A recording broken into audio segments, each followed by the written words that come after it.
Der Eisenhans. Von der wilden Kraft, die im Manne reift. Erstes Vorspiel, das Königreich am Rande des Schwarzen Waldes.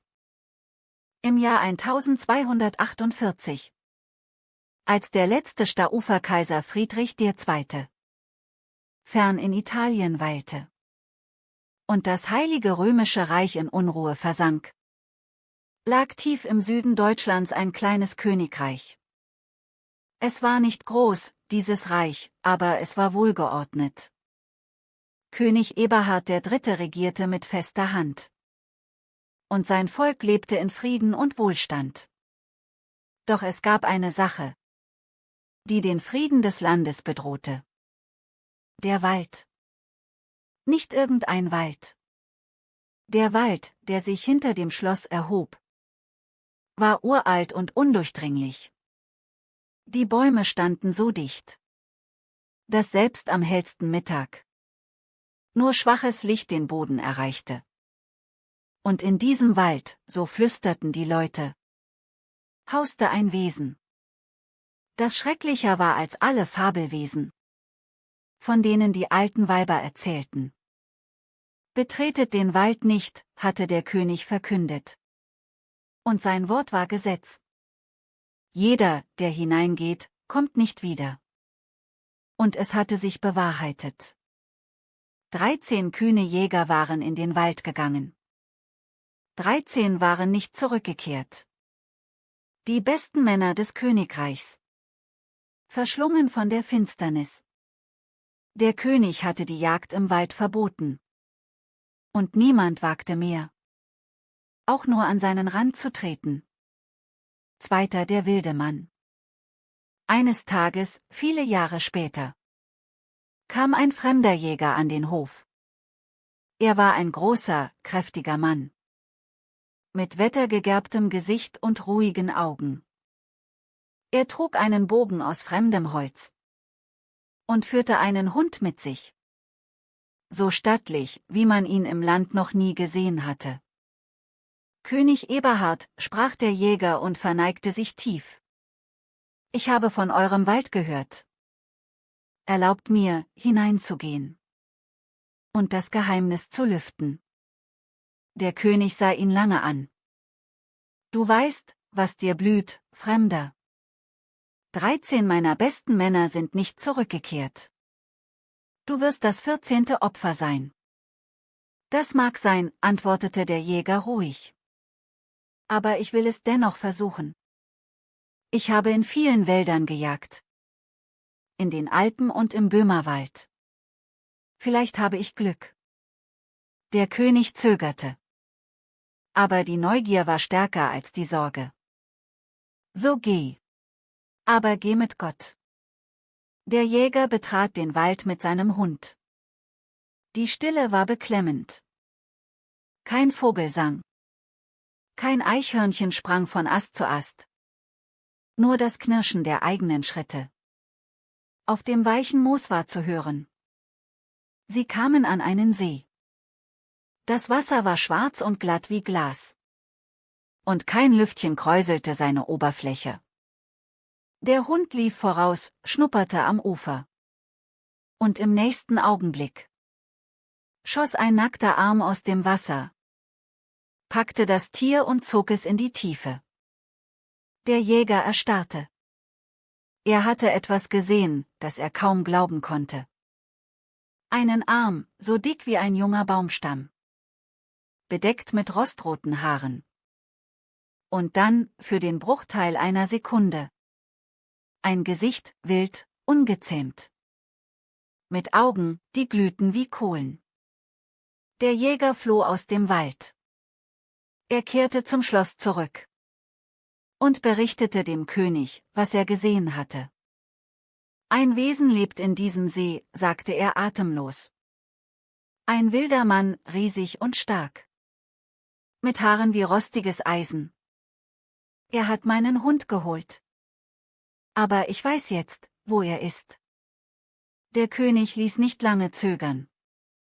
Er schickte die stärksten Männer des Landes mit Schaufeln und Eimern zum See. Sie gruben Kanäle, schöpften Wasser. pumpten und schaufelten 3 Tage und 3 Nächte lang. Und als der See leer war, lag da auf dem Grund ein Mann. Er war nackt. Sein Körper war bedeckt mit Haaren, die so rostrot waren wie altes Eisen, und sie reichten ihm bis zu den Knien. Sein Bart wallte ihm bis zur Brust, und seine Augen funkelten wild. Aber er wehrte sich nicht. Als die Männer ihn mit Ketten fesselten und zum Schloss brachten, ein Ungeheuer, riefen die Leute und drängten sich, um ihn zu sehen. Ein wilder Mann aus dem Wald, flüsterten die Frauen und hielten ihre Kinder fest. Der König ließ einen eisernen Käfig anfertigen, stark genug, einen Bären zu halten, und sperrte den Wilden hinein. Den Käfig stellte er mitten auf den Schlosshof, zur Schau für jedermann. Wer diesen Käfig öffnet, verkündete der König, wird mit dem Tode bestraft. Und den Schlüssel übergab er der Königin, seiner Gemahlin. Sie trug ihn stets bei sich. Und nachts lag er unter ihrem Kopfkissen, verwahrt wie ein heiliger Schatz. Den wilden Mann nannten sie Eisenhans. Sein Körper glänzte rostrot im Sonnenlicht. Und wenn er schrie, drang sein Brüllen bis in die entlegensten Winkel des Schlosses. 3. Der Königssohn. König Eberhard und die Königin hatten einen Sohn. Er war 8 Jahre alt, als Eisenhans gefangen wurde, und hieß Prinz Leopold. Leopold war ein stilles Kind, mit großen Augen, die mehr sahen, als sie zeigen dürften, und einem Herzen, das mehr fühlte, als es sagen konnte. Jeden Tag, wenn er im Hof spielte, blickte er zu dem Käfig hinüber. Die Hofleute mieden den Platz. Die Diener eilten vorbei, so schnell sie konnten. Aber Leopold blieb stehen. Er sah den wilden Mann, wie er reglos in der Ecke saß, die rostroten Haare wie ein Fell um sich gebreitet. Und er spürte etwas, das er nicht benennen konnte. Keine Angst, kein Grauen, sondern etwas anderes. Ein Gefühl der Vertrautheit. Als hätte er diesen Mann schon immer gekannt. Als wäre dieser Wilde ein Teil von ihm selbst, den man eingesperrt hatte. Und der nun darauf wartete, befreit zu werden. »Warum hast du ihn eingesperrt, Vater?« fragte Leopold eines Abends.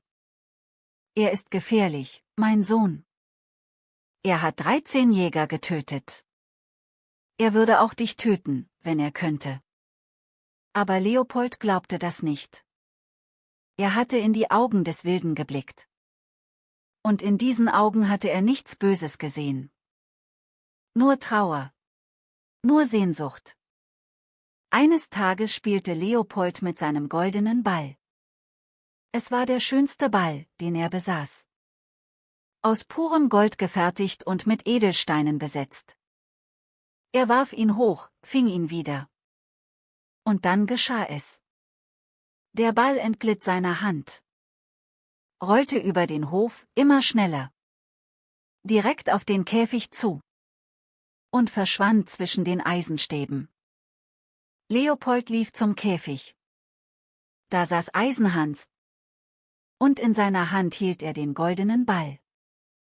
»Bitte«, sagte Leopold mit leiser Stimme, »gib mir meinen Ball zurück.« Eisenhans blickte auf. Seine Augen funkelten. Aber diesmal nicht wild, sondern forschend. »Deinen Ball?« Seine Stimme war tief und rau, wie das Grollen eines fernen Gewitters. »Du willst deinen Ball zurück?« »Ja, bitte.« »Ich gebe ihn dir«, sagte Eisenhans. »Aber nur unter einer Bedingung.« »Welcher Bedingung?« »Du musst mich befreien. Du musst den Schlüssel holen, der unter dem Kopfkissen deiner Mutter liegt, und mir die Tür öffnen.« Leopold erschrak. Das darf ich nicht. Vater hat es verboten. Wer dich befreit, wird mit dem Tode bestraft. Dann behalte ich deinen Ball, sagte Eisenhans und steckte ihn in sein rostrotes Haar. Leopold lief davon. Aber in der Nacht konnte er nicht schlafen. Immer wieder sah er den goldenen Ball in der Hand des wilden Mannes. Und immer wieder hörte er dessen Worte. Du musst mich befreien. 4. Die Versuchung. Am nächsten Tag kam Leopold wieder. Gibst du mir jetzt meinen Ball? Fragte er. Den Schlüssel, sagte Eisenhans. Nichts anderes. Das kann ich nicht. Mutter bewacht ihn. Und Vater? Ich weiß, wo er liegt. Unterbrach Eisenhans. Unter dem Kopfkissen deiner Mutter. Du musst ihn nur holen, wenn sie schläft. Leopold schüttelte den Kopf und lief weg. Aber der Ball war sein Lieblingsspielzeug. Er hatte ihn von seiner Großmutter geschenkt bekommen. Und er bedeutete ihm mehr als alle anderen Schätze. Ohne ihn war der Hof leer. War das Spielen nicht mehr dasselbe. Am 3. Tag kam er wieder. Seine kleine Faust umschloss einen Gegenstand. Den Schlüssel. Mit zitternden Fingern schob er ihn ins Schloss. Es knackte, die Tür sprang auf. Und im selben Moment klemmte sie Leopolds Finger ein. Er schrie auf, aber Eisenhans war schon draußen. Er nahm den goldenen Ball aus seinem Haar und gab ihn dem Jungen. Danke, sagte er. Du hast mich befreit. Und dann rannte er los. Leopold sah ihm nach, den Tränen nah. Jetzt würde Vater kommen.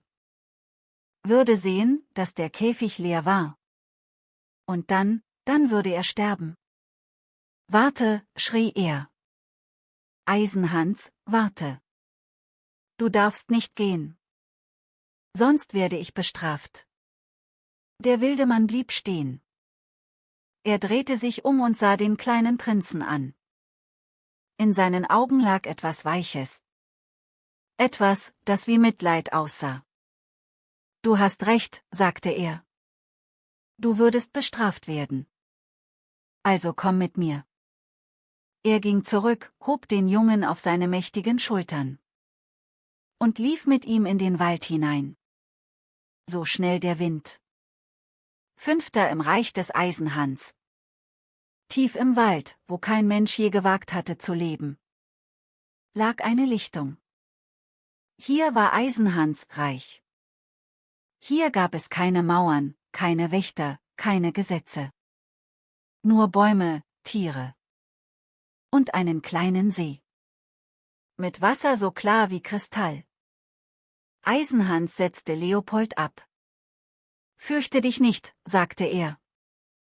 Du hast mich befreit, und ich werde dich dafür belohnen. Du wirst bei mir leben. Und ich werde dich lehren, was du lernen musst. Was muss ich denn lernen? Fragte Leopold. Alles, was ein Prinz nicht lernt, antwortete Eisenhans. Dich zu schützen. Dich zu wehren. Den Wald zu kennen. Und vor allem, dich selbst zu kennen. Am nächsten Morgen führte Eisenhans ihn zu dem kristallklaren See. Siehst du diesen See? Fragte er.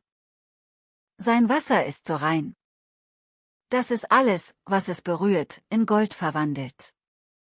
Ich vertraue ihn dir an. Du sollst ihn bewachen. Aber hüte dich. Nichts darf in das Wasser fallen. Kein Blatt, kein Zweig, kein Grashalm. Und du selbst. Du darfst es erst recht nicht berühren. Versprich mir das. Ich verspreche es, sagte Leopold. Er setzte sich ans Ufer und bewachte den See. Stunden vergingen. Die Sonne stieg höher, und Leopold wurde müde. Er stützte den Kopf in die Hände und schloss die Augen für einen Moment. Da tat sein Finger weh. ein kleiner Schnitt von einem Dorn gestern, begann zu pochen. Ohne nachzudenken, steckte Leopold den Finger in den See, um ihn zu kühlen. Als er ihn herauszog, war er golden. Leopold erschrak. Er wischte und rubbelte. Aber das Gold blieb. Sein Finger glänzte wie das reinste Metall. Am Abend kam Eisenhans. »Was ist geschehen?« fragte er. Und sah den goldenen Finger. Der Finger, er tat weh. Ich habe ihn nur kurz ins Wasser gesteckt. Eisenhans seufzte.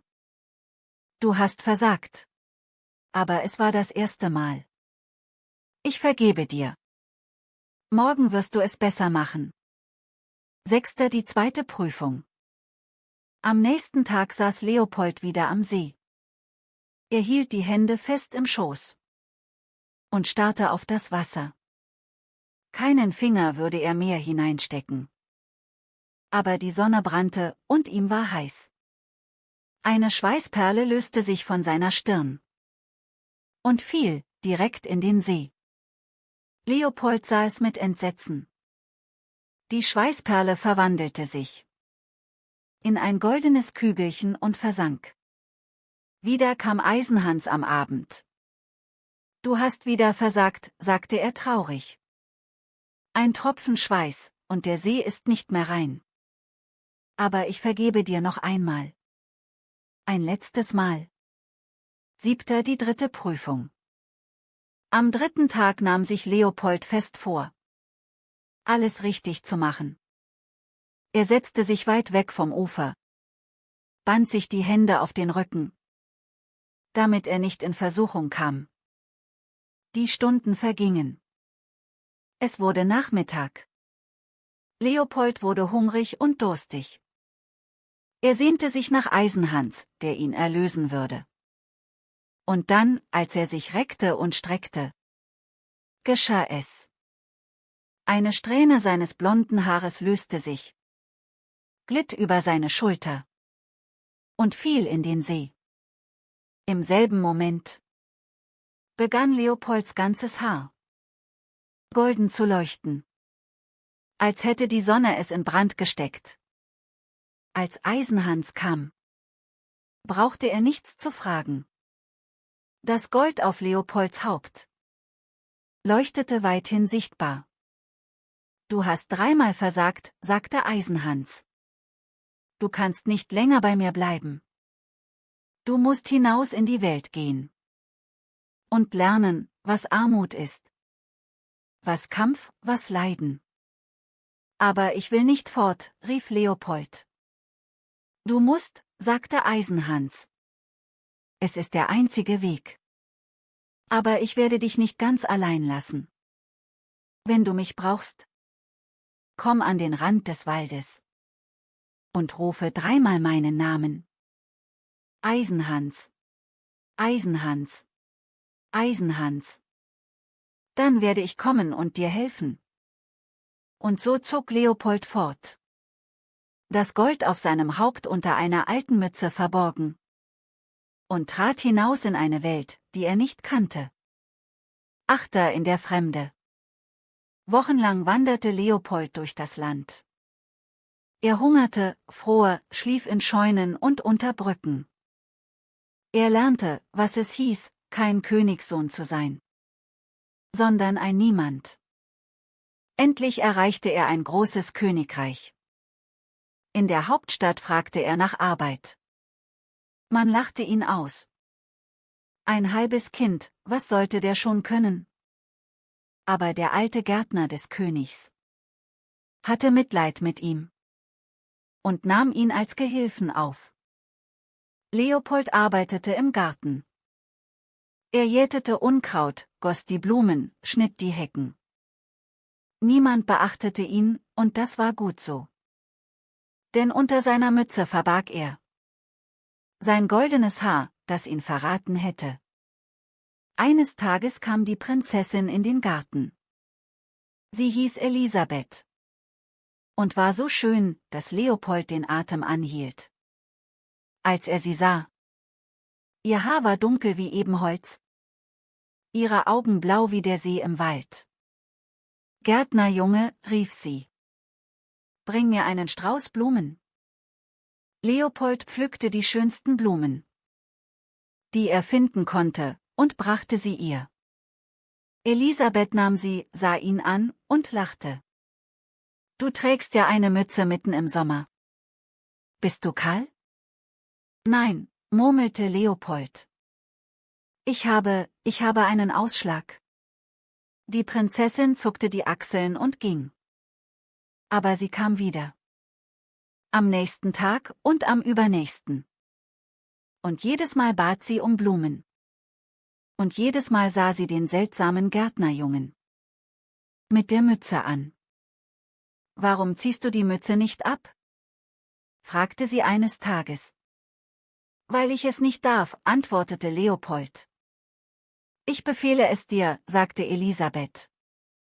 Leopold schüttelte den Kopf. Ihr könnt mir viel befehlen, Prinzessin. Aber das nicht. Da wurde Elisabeth zornig und ging. 9. Der Krieg. In jenem Jahr brach Krieg aus. Ein mächtiger Nachbar fiel ins Königreich ein.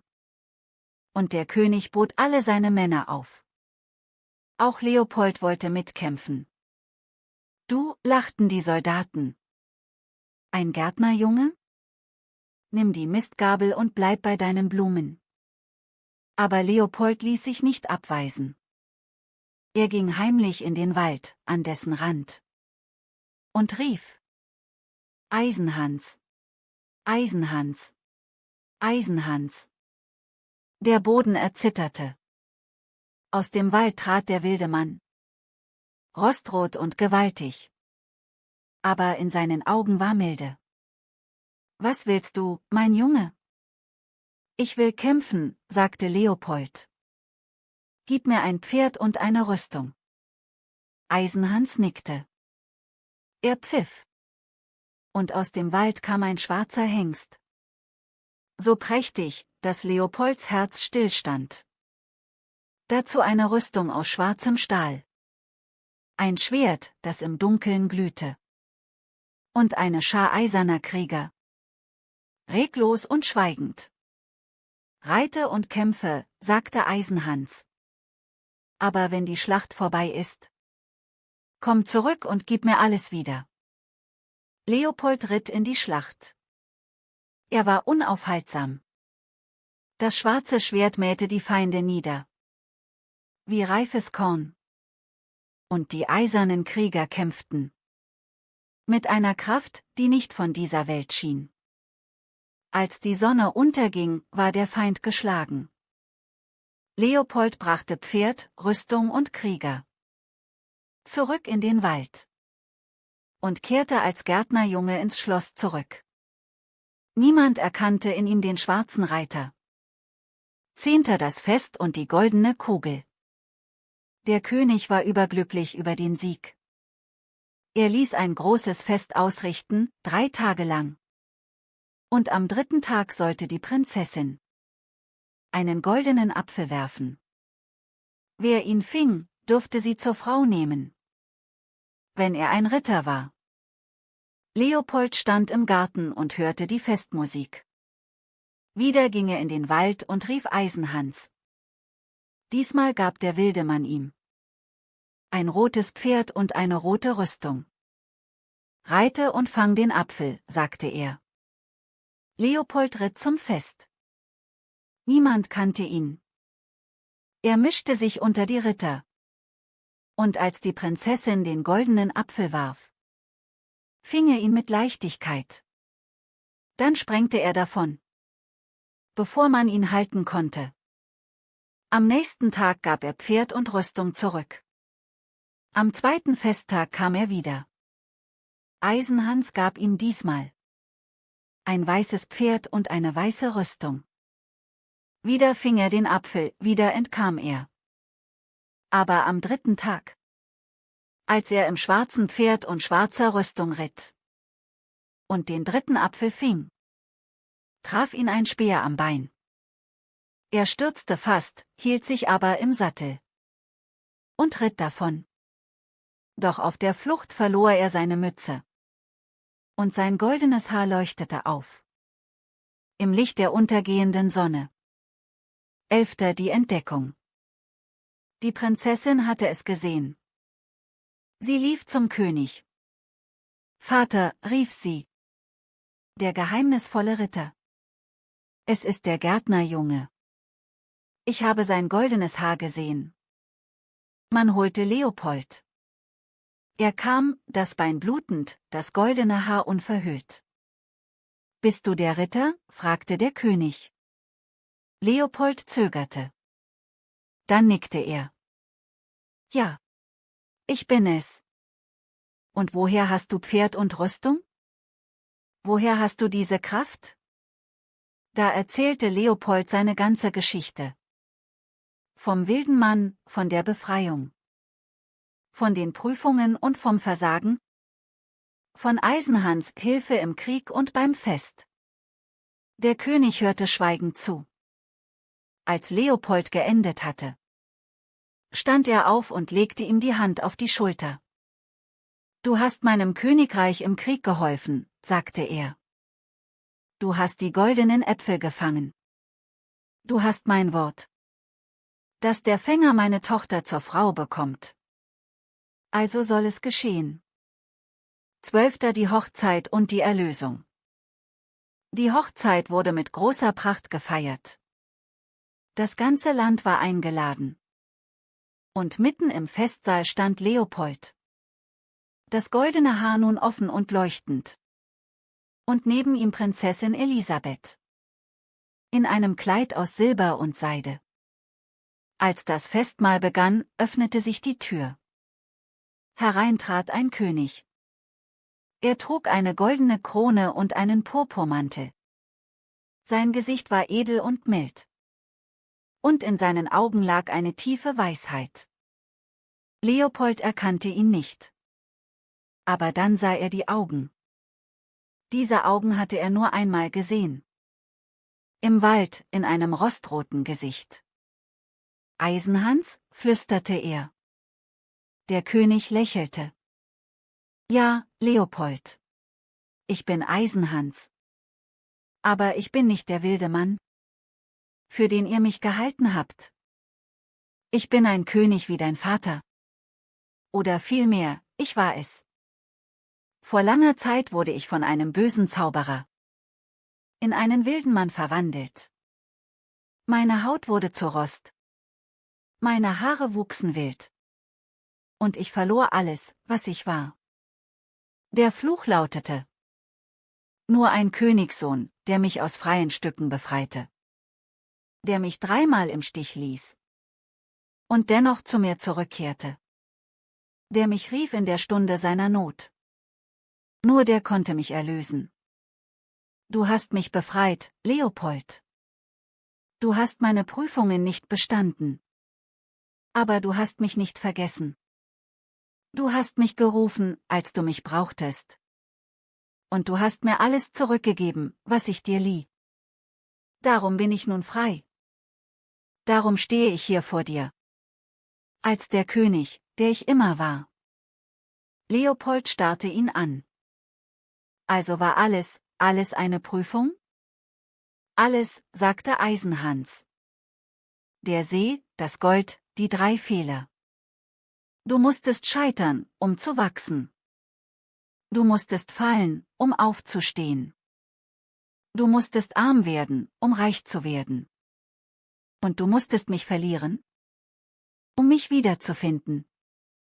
Er trat näher und umarmte Leopold. Du hast mehr bestanden, als du weißt, flüsterte er. Du hast die Prüfung des Lebens bestanden. Und dafür schenke ich dir alles, was ich habe. Mein Königreich, meine Schätze. Meine Freundschaft für immer. 13. Epilog, das Leben danach. Leopold regierte das Königreich. Viele Jahre lang mit Weisheit und Güte. Er heiratete Elisabeth, und sie bekamen Kinder, die er in die Geheimnisse des Waldes einweihte.